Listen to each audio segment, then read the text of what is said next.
and I simply remove the telephone jack and plug it into this box here, the modem. I then take another wire from the modem and plug it in where the telephone was. I can then switch on the modem. It's now telling me to phone up the main Pressel computer. So it's a very simple connection to make. Extremely simple. I'm now waiting for the computer to answer me. And things are starting to happen. Things are starting to happen.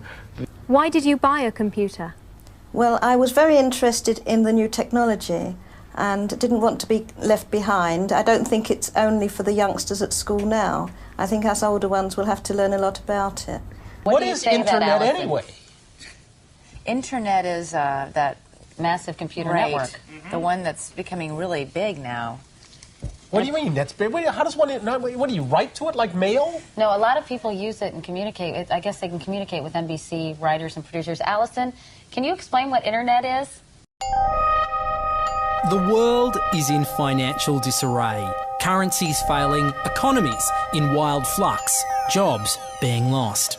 But what if you could build an entirely new economy, one specifically designed for the digital realm? Well, that is the dream behind Bitcoin. Bitcoin, for those of you who don't know, is an electronic online currency that was created in 2009. It was made by someone who did it under the pseudonym Satoshi Nakamoto. Like any economy, you don't want too much too fast because then the value of your currency drops, or so slow that your economy grounds to a halt. It's designed to be a self-stabilising economy.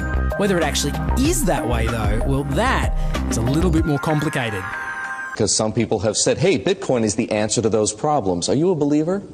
Well, Bitcoin is exciting because it shows how cheap it can be. Bitcoin is better than currency in that you don't have to be physically in the same place. And, of course, for large transactions, currency can get pretty inconvenient. And what is Bitcoin? Bitcoin is a currency on the internet.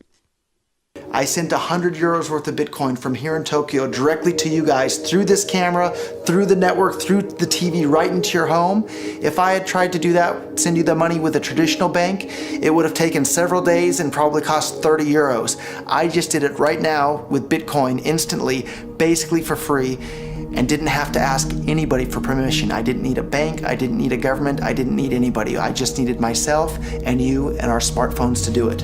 That's the power of Bitcoin. Wall Street is fraud, America is fraud, the world is fraud, banks are fraud, central banks are fraud. We live in an era of fraud. It's all based on fraud, and they get a percentage of the fraud. That's the business model.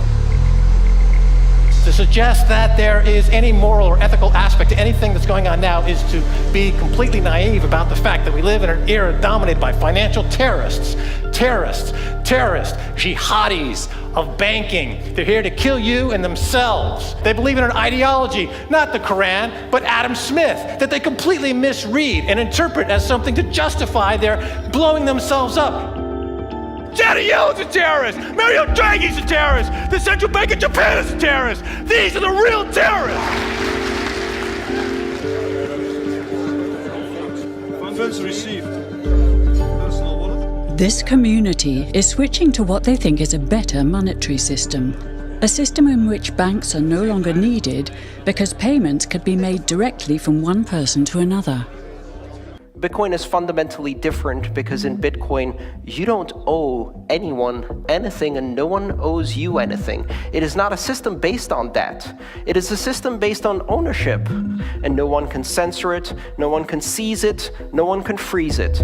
It's November the 2nd, 2008, just 6 weeks after the Lehman Brothers collapse. And all over the world, there are panicked debates about how to save the banks. Then, on a little visited web forum for cryptographers, a document appears in which a completely new monetary system is proposed. The visionary author calls himself Satoshi Nakamoto. These were the darkest days of the financial crisis. So that to me suggests a very clever mind that saw an opportunity, the perfect opportunity to introduce a new radical technology and a new radical approach to money and finance at just the right moment when people would be very open to making this big shift that's required to adopt a new currency. What's exciting for me is like a global economy. Right now we say we have a global economy, but I can't take $1 and give it to you in the Netherlands and then you know what to do with it, right? You would have to go and change it to your native currency. And when you kind of eliminate that step, and I can just send you one form of payment and you can send me a product in a matter of seconds, that starts to change things from a global perspective. How could this digital coin invented by this Satoshi Nakamoto become hundreds of times more valuable than the dollar? And why do enthusiasts like Roger Fear want the world to switch to bitcoins? I'm giving every single person here 1,000 yen worth of bitcoins, which is like $8 and something cents. Back in the early days, you know, I'd get phone calls from my buddies. Oh, hey man, I lost 10,000 bitcoins because my computer blew up, right? Back then, one bitcoin was less than a penny, right? So nobody cared. They lost $10. I don't care, right? And now 10,000 bitcoins, that's $5 million. That's a big deal, right? I think a lot of people are underestimating the way in which Bitcoin and the blockchain are going to change the power structures in society in general. I mean, I grew up in the US and I see all these people like, yeah, nuke everybody in the Middle East and kill them all. And then they have the former Secretary of State Madeleine Albright on 60 Minutes, one of the most popular news shows in the US. And they asked her, they said, like, there's reports that more than 500,000 Iraqi children have died as a direct result of US sanctions. And she looks back at her with a straight face and she goes, it was a really tough decision, but I think that it was worth it. Worth murdering 500,000 kids because of what the government did? And I apologize for crying, but it just disgusts me from my core when I see government people murdering people around the world. It's not just theoretical, these are real people with real lives. And it's real people, and Bitcoin has the power to undermine everything they're doing to people around the world. And I'm sorry for shouting, but it just disgusts me what these people in government do. And they do it through central banking and through the control of the money supply, and Bitcoin takes that away from them.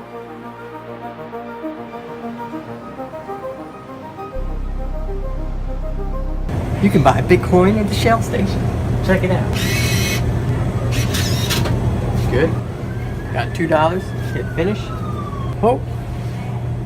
$2 Bitcoin. Just like that. From this machine. I just turned cash into digital currency.